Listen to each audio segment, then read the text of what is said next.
सुनने का मुझे अवसर मिला है। मैं कलाल माजरा के सभी मातृशक्ति, सभी मेरे बुजुर्ग युवा साथियों का बहुत बहुत धन्यवाद करता हूँ। आप सबको राम राम करता हूँ। आज ये मेरा परम सौभाग्य है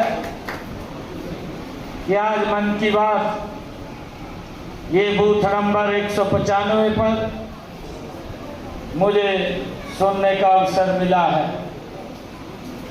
और आज गांव में नगर खेड़ा का भंडारा भी है।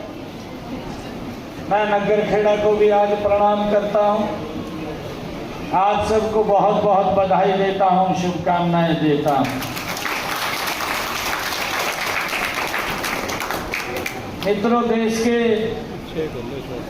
यशस्वी प्रधानमंत्री हर महीने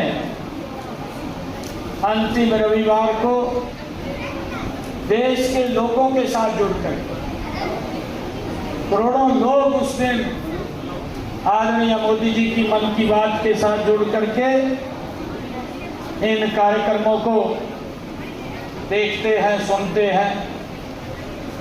आदरणीय प्रधानमंत्री जी इस मन की बात के कार्यक्रम में देश के विभिन्न हिस्सों से जिन लोगों ने अपने कार्य क्षेत्र में उच्च कार्य किया है, उन कार्यों को आदरणीय प्रधानमंत्री जी मन की बात में देश के सामने रखने का काम करते हैं, जिससे हमारे देश के लोगों को, हमारे युवाओं को, हर वर्ग के लोगों को प्रेरणा मिले और वो भी उस रास्ते के ऊपर आगे बढ़ सकें।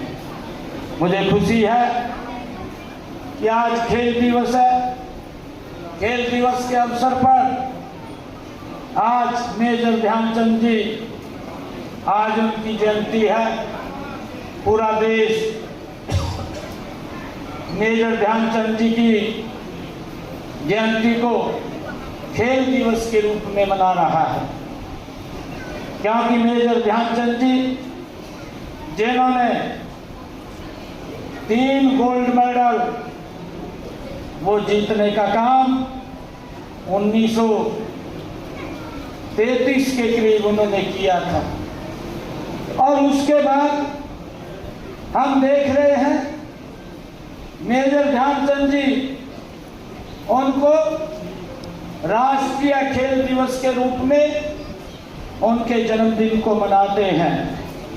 मैं आप सबको, सभी युवा साथियों को उनके जन्मदिन की बहुत बहुत बधाई और शुभकामनाएं देता हूं। आज हमने कुरुक्षेत्र में एक खेल का पूरे प्रदेश के अंदर साइक्लोथॉन यात्राएं आज निकाली हैं। कुरुक्षेत्र में भी 6:30 बजे स्वच्छता अभियान चला, पौधारोपण का कार्यक्रम हुआ, सभी साथियों के साथ साइक्लोथॉन किया, एक संदेश दिया। आदरणीय प्रधानमंत्री जी ने भी अपने मन की बात में आज इसका जिक्र किया है कि हमें स्वच्छता की तरफ विशेष ध्यान देने की आवश्यकता है। जहां स्वच्छता होगी तो हमारे पर्व भी हम हर्षोल्लास के साथ मनाएंगे। आदरणीय प्रधानमंत्री जी ने उसका जिक्र किया है, खेलों का भी जिक्र किया है। हमारी बेटियों ने, हमारे बेटों ने खेलों में जो उच्च स्थान प्राप्त किया है, भारत का नाम ऊंचा किया है, उनके भी एक्सपीरियंस को शेयर करने का काम वो हमारे बीच में आदरणीय प्रधानमंत्री जी ने किया है, जिससे हमारे युवाओं को प्रेरणा मिलती है। मैं आज इस अवसर पर आप सबको भी बहुत बहुत बधाई देता हूँ। और आदरणीय प्रधानमंत्री जी महिलाओं से या आज पूरे देश के अंदर जिस प्रकार से अलग अलग स्थानों के ऊपर, चाहे जम्मू कश्मीर है, हिमाचल प्रदेश है या अन्य स्थानों के ऊपर भारी बरसात के कारण बाढ़ की स्थिति उत्पन्न हुई है, उसका भी जिक्र आदरणीय प्रधानमंत्री जी ने किया है। और हमें खुशी है कि आदरणीय प्रधानमंत्री जी इसके माध्यम से देश के अलग अलग जो हिस्से हैं उनसे जुड़ करके हमें वहाँ के एक्सपीरियंस के बारे में, वहाँ के कार्यों के बारे में अवगत भी कराते हैं। आज मुझे खुशी है कि आज आप कलाल माजरी के बीच में आज इस अवसर के ऊपर आने का हमें अवसर मिला है। मैं आप सबका, पूरे गांव का, कलाल माजरा के पूरी सरदारी का, मातृशक्ति का, हमारे कुलदीप जी सरपंच साहब बोल रहे थे, पहला कार्यक्रम मेरा यहीं से शुरू हुआ था और मैं आप सबको बधाई देता हूँ कि आप सब ने एक तरफा वोट, जब रिजल्ट आएगा मेरा सबसे पहले सयानगर 5 पे कोई होगा। हरियाणा प्रदेश के जो हमारे किडनी के पेशेंट हैं और उनको हर महीने डायलिसिस कराना पड़ता है, 25 से 30 हजार रुपये उनका खर्च होता था कि उनको ज्वाइनिंग लेटर दिया, फिर मैंने ज्वाइन किया। ये मेरे लिए बहुत खुशी की बात है। हमने जो बात कही है उस बात को लगातार हम पूरा कर रहे हैं और अपने संकल्प पत्र में भी हम लगातार उन बातों को पूरा कर रहे हैं। ये हमारे विपक्षी साथी लगातार झूठ बोल करके लोगों के अंदर एक माहौल खराब करने का ये कोशिश करते रहते हैं, परंतु ना इनके पास कोई नीति है, ना इनकी नीयत है, ना इनका नेतृत्व है। ये नहीं पता क्या बोलते उठ करके। और लोग भी इस बात का आजकल तो मजाक समझने लग गए हैं कि इसको लिख करके कौन स्क्रिप्ट देता है, ये कैसे बोलता है।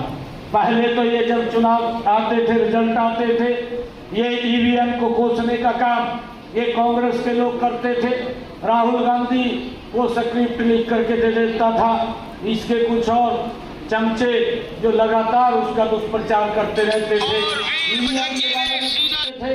फिर इन्होंने ईवीएम का देश के लोगों ने वो मुद्दे को भी खारिज कर दिया।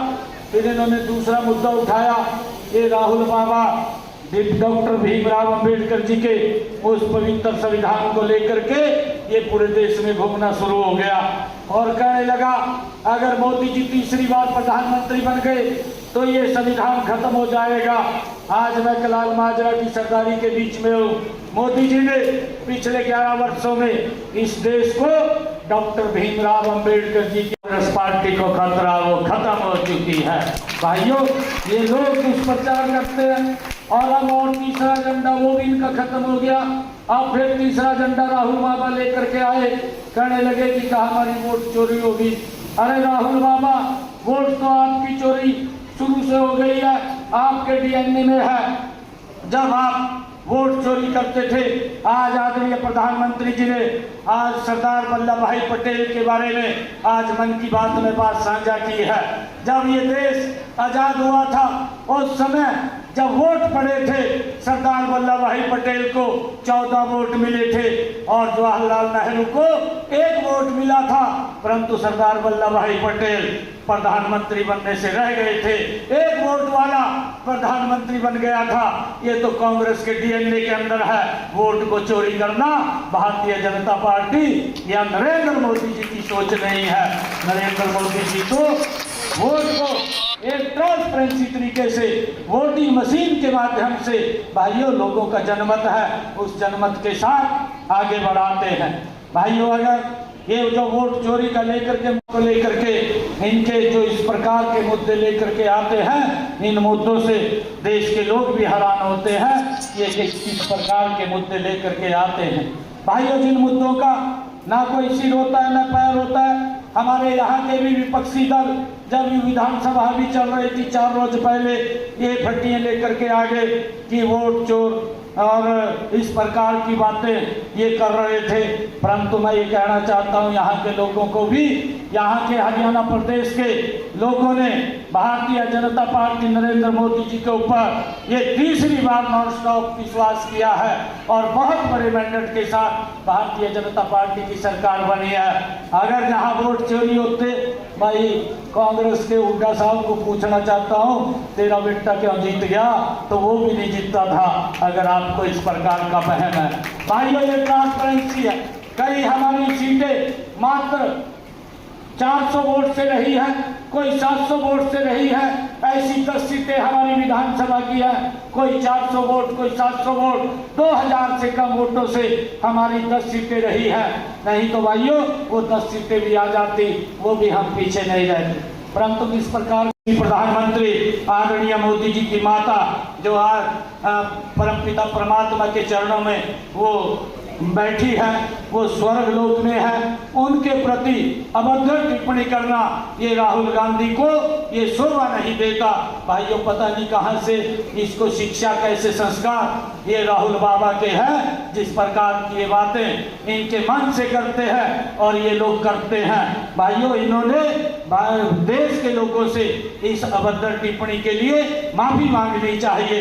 अरे आप लोग इस प्रकार की अभद्र टिप्पणी करके देश के लोगों का ध्यान डाइवर्ट करना चाहते हैं। आप लोग अपने कार्यकाल में 55 साल तक इस देश के आप शासन में रहे हैं, आपकी 3 पीढ़ियां रही हैं। दारी के बीच में आया हूं और सरपंच साहब जी ने मुझे मांग पत्र दिया है, इसमें 15 मांगे गांव के विकास के लिए लिखी हुई हैं। पीछे भी हमने कोई कसर नहीं छोड़ रहे। जब से मुझे जिम्मेवारी मिली है, मैं जब से हरियाणा प्रदेश के लोगों की सेवा करने का मुझे अवसर मिला है, मुझे खुशी है कि मैंने कलाल माजरा के अंदर 1 करोड़ 1 लाख रुपया पहुंचाने का काम मात्र इन 10 महीनों के अंदर किया है। मैं ये भी कहना चाहता हूँ कि हम इन कामों की जो सूची सरपंच साहब जी ने मुझे दी है, इन सब कामों को जिस विभाग की है उसको भेज करके इनको पूरा करवाने का काम किया जाएगा। पैसे की कोई दिक्कत नहीं है, लगातार पैसे विकास की गति तेज 3 गुना गति से आदरणीय मोदी जी के तत्वाधान में नेतृत्व में हरियाणा को आगे ले जाने का काम हमारी सरकार कर रही है। मैं आज गांव के अंदर आया हूं, मैं 21 लाख रुपया मैं अपनी तरफ से भी गांव को देकर के जाता हूं और इन सभी कामों को हम अलग से करवाने का काम करेंगे और मुझे ये खुशी है